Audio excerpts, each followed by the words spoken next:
আজকের ভিডিওটি তৈরি করার মূল উদ্দেশ্য হলো অনেকে আমার কাছে জানতে চেয়েছিলেন যে নর্মাল একটি ডিসি মোটর ব্যবহার করে কিভাবে একটি ভ্যাকুয়াম ক্লিনার তৈরি করা যায়।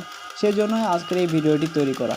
দেখুন, মোটামুটি আমার এই ভ্যাকুয়াম ক্লিনারটি অনেক ভালো কাজ করছে। পাশাপাশি শুধু কাগজ নাই, প্লাস আপনাদের যে তারের ছোটো ছোটো টুকরোগুলো আছে এইগুলোও কিন্তু ক্লিন করতে পারছি আমি খুব ইজিভাবেই। সো এটি জাস্ট একটি সিম্পল প্রজেক্ট হিসেবে নিতে পারেন। এটি আজকে আমরা তৈরি করব যে কিভাবে তৈরি করলাম। তো যাই হোক, ভিডিওটি শুরু করার আগে আপনাদের কাছে ছোট্ট একটা রিকোয়েস্ট, যারা আমার চ্যানেলটি এখন পর্যন্ত সাবস্ক্রাইব করেনি প্লিজ চ্যানেলটাকে সাবস্ক্রাইব করে আমার পাশেই থাকবেন। ভ্যাকুয়াম ক্লিনারটি তৈরি করার জন্য এরকম একটি বোতলের প্রয়োজন হবে। বোতলটিকে আমাদের অ্যান্টি কাটারের সাহায্যে একদম সমানভাবে অবশ্যই কেটে নিতে হবে, প্রয়োজন অনুসারে একদম সমানভাবে কেটে নিতে হবে। দেখুন, আমি বোতলটি প্রয়োজন অনুসারে কেটে নিয়েছি।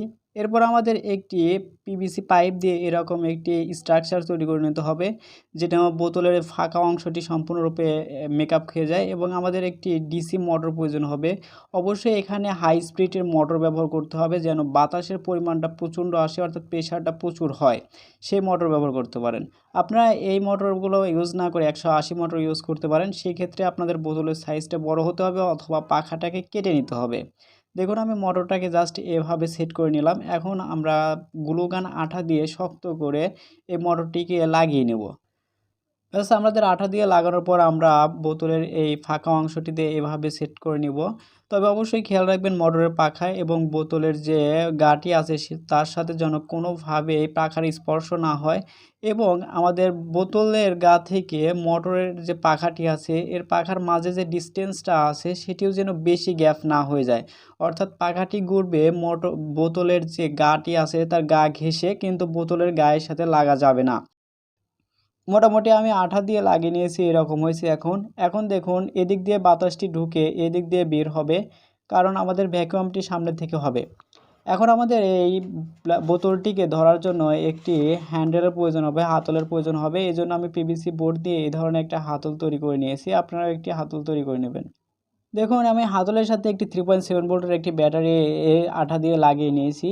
এই মোটরটি যেন এই 3.7 ভোল্টের ব্যাটারি দিয়ে চলে, সেজন্য আমি একটি ব্যাটারি ইউজ করছি এবং অন অফ সুইচ হিসেবে একটি ডিআইপি টাইপের সুইচ ব্যবহার করতেছি।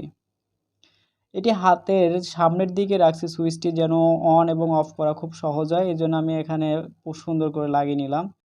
এখন মোটরের কানেকশন দেব। এখানে মোটরের কানেকশন দেওয়ার সময় অবশ্যই সতর্ক থাকবে যে মোটরটি কোন দিকে ঘুরছে এবং পাখার আর যে আমাদের রাউন্ডটি আছে সেটি কোন দিকে যাচ্ছে। অর্থাৎ আমাদের মোটরটি ঘুরলে কিন্তু অবশ্যই পিছন দিকে বাতাস আসতে হবে, তাহলেই কিন্তু আমাদের এই ভ্যাকুয়ামটি কাজ করবে, এছাড়া কাজ করবে না। সংযোগ দেওয়ার সময় অবশ্যই এটি আপনাদের খেয়াল রাখতে হবে। বাতাস যদি সামনের দিকে যায় সেক্ষেত্রে আপনাদের মোটরের পজিটিভ এবং নেগেটিভ তারটি ঘুরিয়ে লাগালেই কিন্তু আপনাদের যে বাতাসটি, তখন বাতাসের প্রেশারটা পিছন দিকে যাবে।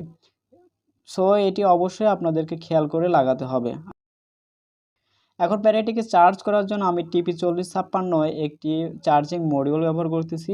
চার্জিং মডিউলের বি প্লাসে আমার ব্যাটারি প্লাস সংযোগ করব এবং চার্জিং মডিউলের বি মাইনাসে আমার ব্যাটারির যে মাইনাস তারটি আছে সেই মাইনাস তারটি লাগিয়ে দেব। এরপর আমাদের এই পিছন সাইডে একটি এরকম ক্যাপ নিতে হবে। তবে অবশ্যই এই পিছন সাইডে অসংখ্য ছিদ্র করতে হবে, কারণ আমাদের বাতাস যে প্রেশারটা সেটি কিন্তু পিছন দিয়ে বের হওয়ার একটা রাস্তা তৈরি করতে হবে। এখন বড় ধরনের রাস্তা থাকলে আমাদের যে ময়লা আবর্জনাগুলো আসবে সেগুলো কিন্তু পিছন সাইড দিয়ে বের হয়ে যাবে। যার কারণে ছোট ছোট আমি ছিদ্র করেছি, এই ছিদ্র দিয়ে আমাদের পিছন সাইডের যে বাতাসটি আসবে সেটি কিন্তু আমাদের পাস হয়ে যাবে। এখন আমাদের একটু হোস পাইপের প্রয়োজন হবে। এটা অবশ্যই ফ্লেক্সিবল যে কোনো পাইপ ব্যবহার করতে পারেন আপনারা। এখানে এই পাইপটি এভাবে একটু হিট দিয়ে বা আপনারা টেপ দিয়ে সুন্দর করে লাগিয়ে নিতে হবে। এই বোতলের মাথা দিয়ে কোনোভাবেই যেন বাতাস না প্রবেশ করে। দেখুন, আমি কিন্তু ব্ল্যাক টেপ দিয়ে লাগিয়ে নিয়েছি এবং ব্ল্যাক টেপটি পুরো বডিতে একটু সুন্দর করে লাগিয়ে দেবো, যেন দেখতে একটু ভালো দেখায়। দেখুন, মোটামুটি আমার ভ্যাকুয়াম ক্লিনারটি তৈরি করা হয়ে গেছে এবং আমাদের যে কাগজের টুকরো আছে সেগুলো কিন্তু অটোমেটিক ভ্যাকুয়াম ক্লিন করতে পারছে। এবং শুধু কাগজ না বলছি, তারের অনেক ভারী ভারী টুকরাগুলো আমাদের এই ভ্যাকুয়ামটি তার নিজের মধ্যে টেনে নিচ্ছে, আপনারা যেটা স্ক্রিনে দেখতে পাচ্ছেন। এছাড়াও ধুলাবালি অনেক আমি ক্লিন করে দেখেছি, আপনাদেরকে তো ভিডিওতে দেখাতে পারি নাই, জাস্ট আমি নিজে এক্সপেরিমেন্ট করেছি। এটা ভালোই কাজ করে।